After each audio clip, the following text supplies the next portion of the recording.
Ya, siap siapa? Media komunikasi. Ya, benar yang dikatakan Elsie tadi. Manfaatnya itu sebagai media apa tadi sih? Komunikasi dan sebagai alat untuk mengingat teman kita, apa keperluan yang kita buat itu adalah sebagai manfaat dari surat. Jadi kita masuk ke pembelajaran kita. Yang pertama itu mengenai kompetensi dasar, yaitu yang pertama 3.1 mengidentifikasi informasi kabar keperluan permintaan dan atau permohonan dari suatu surat pribadi dan surat dinas yang dibaca atau didengar. Selanjutnya 4.11 menyimpulkan isi surat dinas ataupun surat pribadi. Sedangkan kita harus tahu dulu tujuan pembelajaran kita apa, yaitu siswa mampu menjelaskan pengertian surat pribadi dan surat dinas. Yang kedua, siswa mampu membuat surat pribadi dan surat dinas. Dan yang ketiga, menjelaskan perincian unsur dan struktur surat pribadi surat dinas. Dan yang keempat, siswa mampu menjelaskan jenis-jenis perbedaan surat pribadi dan surat dinas. Yang kelima, siswa mampu melengkapi surat pribadi dan surat dinas sesuai struktur atau kaidah bahasa. Dan yang keenam, siswa mampu menyimpulkan isi surat pribadi dan surat dinas. Nah, jadi kita perlu tahu apa itu surat supaya kita bisa mengirim surat ke teman kita atau mengumpulkan. Siapa yang di sini sudah pernah ikut organisasi? Bu. Ya, kalian pernah membuat surat? Belum pernah, Bu. Nah, itu makanya kita harus belajar surat supaya kita tahu apa pengertian surat dan bisa kita membuat surat itu, baik surat pribadi ataupun surat dinas. Ya, Bu. Jadi kita harus mempelajarinya dengan teliti dan baik ya. Jadi kalau kita belajar itu harus semangat, karena pendidikan itu adalah kunci utama untuk meraih kesuksesan. Dan konsep untuk meraih hidup kita supaya lebih terbuka, luas, lebar gitu, itu adalah pendidikan itu penting untuk kita. Jadi jangan malas-malas ya. Ya, Bu. Karena pendidikan itu berguna untuk sampai kita tua. Tutuplah ilmu sampai ke negeri Cina. Baik, kita masuk materi kita tentang surat. Nah, sebelum itu, apa itu surat dinas dan surat pribadi? Siapa yang tahu? Tunjuk tangan. Saya, Bu. Ya. Kalau surat dinas itu biasanya resmi, sedangkan surat pribadi itu untuk diri kita sendiri, Bu. Ya, betul. Tepuk tangan untuk ini. Baik, surat dinas itu adalah surat yang persoalan-persoalan pribadi atau kedinasan yang bersifat resmi. Sedangkan surat pribadi yaitu surat secara tertulis atau seorang kepada orang lain yang bersifat bebas. Itu merupakan pengertian dari surat pribadi dan surat dinas. Apakah sudah paham dengan pengertiannya? Paham, Bu. Baik, kita lanjut. Ini adalah contoh surat. Ada dua ya. Siapa yang tahu anak ibu ini contoh surat apa? Dinas. Ya, betul sekali. Yang ini surat pribadi. Ya, surat dinas dan surat pribadi. Di sini kita harus tahu. Ini adalah merupakan contoh surat dinas. Ini adalah merupakan surat dinas. Kita harus tahu dulu jenis-jenisnya. Siapa yang di sini tahu dengan jenis-jenis surat? Ya, Asih. Jadi surat pribadi, surat untuk teman atau keluarga, dan surat dinas untuk pemerintahan. Ya, betul. Kita lihat dulu ya. Apa itu jenis-jenis surat dinas? Ini adalah surat dinas. Surat dinas ada 3 jenis surat dinas. Yang pertama, surat pemerintah. Surat pemerintah merupakan surat resmi yang terutama pertama digunakan oleh instansi pemerintah untuk kepentingan administrasi pemerintah. Dan sedang kedua, siapa yang mau menyampaikan bacanya? Bu. Ya, saya. Yang kedua surat bisnis atau surat niaga. Surat itu fungsinya untuk apa? Dipakai oleh perusahaan dalam urusan jual beli atau perdagangan, Bu. Ya, betul. Dan poin yang ketiga adalah surat sosial. Surat sosial ini adalah surat yang dipakai oleh organisasi atau lembaga kemasyarakatan seperti organisasi masyarakat, perkumpulan olahraga, dan masih banyak lagi. Sedangkan yang di sekolah ada itu pramuka, OSIS, dan masih banyak lagi. Itu jenis-jenis surat dinas. Sudah paham dengan jenis surat dinas? Sudah. Baik, kita masuk dengan surat pribadi. Surat pribadi ada dua jenis-jenisnya, yaitu surat pribadi kekeluargaan. Surat pribadi kekeluargaan maksudnya di sini adalah surat pribadi ini yang ditujukan untuk orang terdekat, misalnya saudara kita yang ada di jauh perantauan, dan teman kita, sahabat kita yang ada di misalnya kita di kampung, teman kita di Jakarta, itu merupakan kita mengirim surat. Itu jenis surat itu pribadi. Sedangkan jenis surat yang pribadi yang kedua itu surat pribadi setengah resmi. Jadi setengah resmi ini biasanya berhubungan dengan kedinasan seperti lamaran pekerjaan, surat izin masuk kerja, tidak masuk sekolah, dan surat izin cuti. Anak-anak ibu sudah pernah membuat surat izin masuk sekolah? Sudah. Nah, itu merupakan jenis surat pribadi. Tapi setengah resmi itu masuk ke dalam surat pribadi. Sudah paham dengan jenis-jenisnya? Sudah. Nah, sekarang ibu masuk lagi ke contoh tadi. Sekarang saat ibu mau anak-anak ibu bertanya, apa yang terlihat oleh anak ibu? Siapa yang mau bertanya tentang surat dinas? Boleh. Surat pribadi boleh. Siapa yang mau bertanya? Ya, jelas. Jadi bagaimana kita mengetahui struktur yang ada di surat dinas dan surat pribadi tersebut? Ya, strukturnya bisa kita lihat di sini. Strukturnya pribadi surat dinas mempunyai yang pertama kita bahas dulu ya, surat dinas dulu. Surat dinas ini strukturnya lebih banyak dibandingkan surat pribadi. Paham sampai sini? Nah, ini adalah struktur surat dinas. Ada 12 poin. Yang pertama surat atau kepala suratnya. Yang kedua nomor surat. Yang ketiga tanggal surat. Yang keempat lampiran. Yang kelima perihal. Yang keenam alamat surat. Yang ketujuh salam pembuka. Yang ke-8 paragraf pembuka. Yang ke-6 inti surat. Yang ke-10 paragraf penutup. 11 salam penutup. 12 nama dan tanda tangan. Dan kita masuk ke jenis struktur surat pribadi. Struktur surat pribadi ada 6. Yang pertama tadi alamat, mempunyai alamat dan tanggal surat. Itu merupakan surat pribadi. Yang poin yang kedua ada salam pembukanya. Yang ketiga ada kalimat pembuka. Kalimat pembuka paragraf. Kalimat pembuka paragraf ini misalnya apa kabar? Misalnya saudari kita apa kabar? Saudari Kiwi apa kabar? Apakah saudari Kiwi sehat? Itu merupakan kalimat pembuka paragraf. Sedangkan isi surat, isinya itu mengandung mengandung apa yang kita ceritakan, apa yang kita mau sampaikan kepada dia. Itu merupakan isi surat. Yang kelima penutup surat. Penutup surat ini biasanya diakhiri dengan salam penutup. Dan yang keenam nama dan tanda tangan. Kita membuat nama kita dan tanda tangan kita di bawahnya sebagai pengirimnya. Baik, struktur itu adalah surat pribadi dan surat dinas. Apakah Anda semua paham? Paham. Baik, adakah mau ditanyakan lagi dengan surat pribadi dan surat dinas? Ada, Bu. Ya, Rizka silakan. Ibu, bagaimana cara mengetahui perbedaan dari surat pribadi dan surat dinas, Bu? Ya, pertanyaan yang bagus ya. Contoh surat pribadi ini dan surat dinas. Kita lihat dulu surat dinas ya.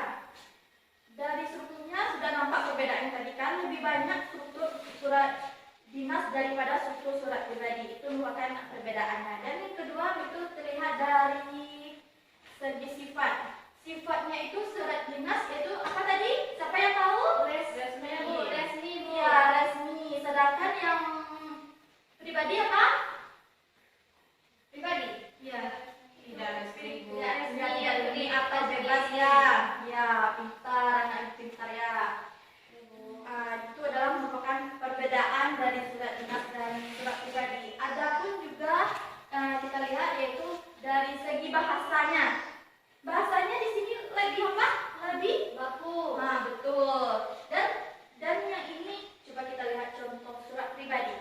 Dan bahasanya di sini lagi apa? Bebas. Bebas atau tidak baku ya. Bisa di situ kita membuat kiasan, bahasa kiasan, bisa bebas gitu. Itu adalah perbedaan contoh surat pribadi dan surat dinas. Baik, sekarang Ibu mau kita membuat kelompok. Kita bagi dua aja ya. Itu kelompok 1, 2, dan ini kelompok 1 ya. Baik. Tolong pada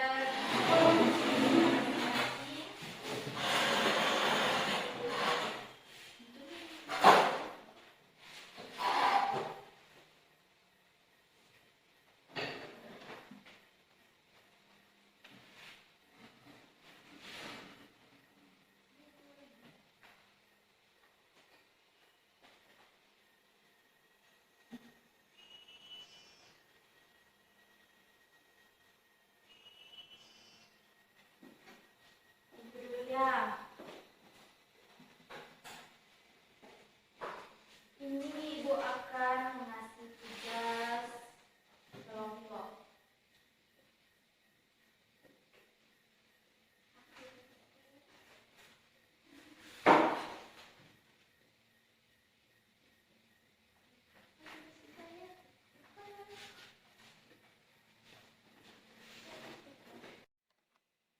Baik, ini adalah tugas yang akan dikerjakan kelompok. Kita akan menganalisis apakah anak-anak sudah paham dengan surat yang Ibu ajarkan tadi. Baik, silakan dibahas di dalam kelompok. Itu kelompok 2-nya, Bu. Ya. Terus waktunya 5 menit cukup? Cukup, Bu. Baik, Ibu akan mengasih waktu 5 menit ya. Ini kelompok 2, ini kelompok 1. Ya, Bu.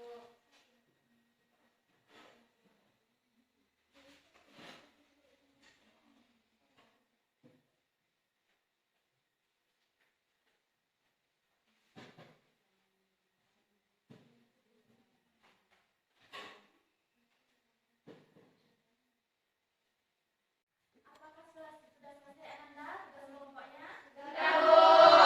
Baik, siapa yang mau duluan tampil untuk mendiskusikan kelompoknya? Saya, Bu. Kami dulu. Ya, Bu, silakan dulu. Ya.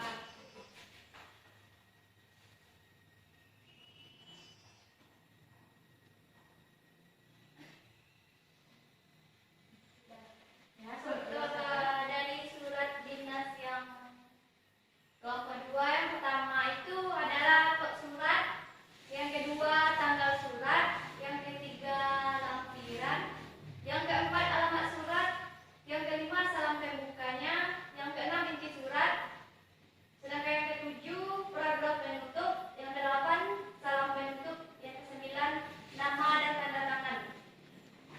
Ya, tepuk tangan untuk kelompok 2. Ya, baik. Kelompok 2 tadi sudah menyampaikan apa yang kami sampaikannya, yaitu ini adalah apakah ini kelompok pembuktiannya apakah sama atau tidak.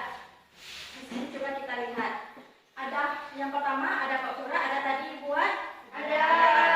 kok surat itu adalah kepalanya. Itu merupakan surat dinas. Yang kedua tambah surat, ada tadi? Ada, Bu.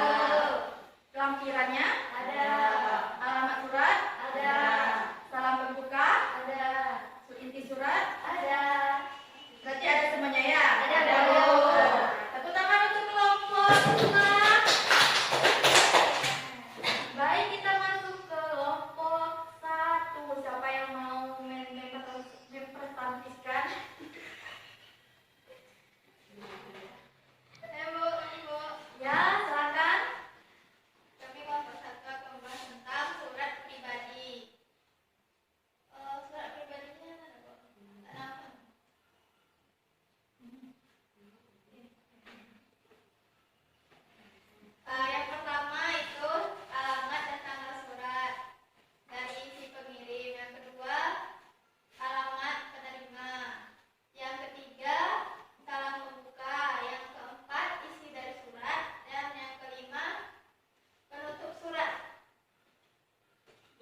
baik. Kita uji lagi apakah benar yang dikatakan oleh kelompok 1. Baik, di sini kelompok 1 menjelaskan yang pertama yaitu alamat. Apakah benar alamat tadi? Benar. Ini merupakan alamat surat pribadi, sedangkan ini yaitu alamat kepada siapa yang kita pengirim. Dan yang ini adalah salam pembukanya, betul? Betul. Dan yang ini adalah isi. Ya. Dan yang ini adalah salam pembuka. Salam penutup. Dan yang ini yang terakhir yaitu nama dan tanda tangan, betul? Betul. Ya, untuk kelompok 1. Baik, semua sudah paham dengan apa itu struktur surat dinas dan surat pribadi. Sekarang siapa yang menyimpulkan hasil diskusi kelompok kita? Siapa yang bisa menyimpulkan? Saya, Bu. Ya, coba Talia simpulkan. Jadi kesimpulannya, surat pribadi itu strukturnya yang pertama alamat dan tanggal surat, yang kedua alamat, yang ketiga salam pembuka, yang keempat isi surat, dan yang kelima penutup surat, dan yang keenam tanda tangan. Sedangkan yang kedua yaitu surat dinas, strukturnya yang pertama kop surat, yang kedua tanggal surat, lampiran, alamat surat, salam pembuka, inti surat, paragraf penutup, yang kedelapan salam penutup, dan yang kesembilan nama dan tanda tangan. Ya, tepuk tangan Bu untuk Talia sudah menyimpulkan surat kelompok kita. Baik, sekarang kita akan menyimpulkan hasil keseluruhan dari pembelajaran kita pada hari ini. Siapa yang bisa? Bu, saya Bu. Ya, Bella. Silakan. Jadi kesimpulan dari pembelajaran tentang surat dinas dan surat pribadi, yang pertama itu surat dinas yang sifatnya resmi seperti surat pemerintah, surat bisnis dan surat sosial. Dan yang kedua surat pribadi yang sifatnya bebas seperti surat kekeluargaan dan surat pribadi setengah resmi. Ya, betul, itu adalah kesimpulan pembelajaran kita pada hari ini. Jadi Ananda semua sudah bisa membuat surat? Sudah, Bu. Sudah, Bu. Sudah paham mengenai surat? Sudah. Sudah tahu struktur surat? Sudah, Bu. Jenis surat? Sudah, Bu. Pengertiannya sudah supaya tahu? Sudah, Bu. Ya, jadi Bu simpulkan lagi. Pengertian surat pribadi dan surat dinas yaitu surat pribadi yang sifatnya resmi, sedangkan surat dinas yang sifat surat pribadi yang sifatnya bebas, sedangkan surat resmi yang sifatnya resmi. Jadi surat pribadi yaitu sifat tulis atau seorang penulis kepada yang disampaikan informasi yang disampaikan seorang kepada orang lain yang sifatnya apa tadi Ibu bilang? Bebas. Ya, sedangkan surat dinas yaitu surat yang diolah oleh kedinasan. Nah, jadi ini adalah merupakan struktur surat dinas dan surat pribadi. Sudah nampak? Baik, itu adalah kesimpulan kita pada hari ini. Ibu akan memberi tugas Ananda, tugas untuk di rumah ya. Tolong dicatat. Sudah? Sudah ada pena dan kertasnya? Sekarang coba cari contoh surat dinas dan contoh surat pribadi. Sudah? Sudah. Nah, di situ kalian coba cari contoh surat dinas dan pribadi. Boleh dicari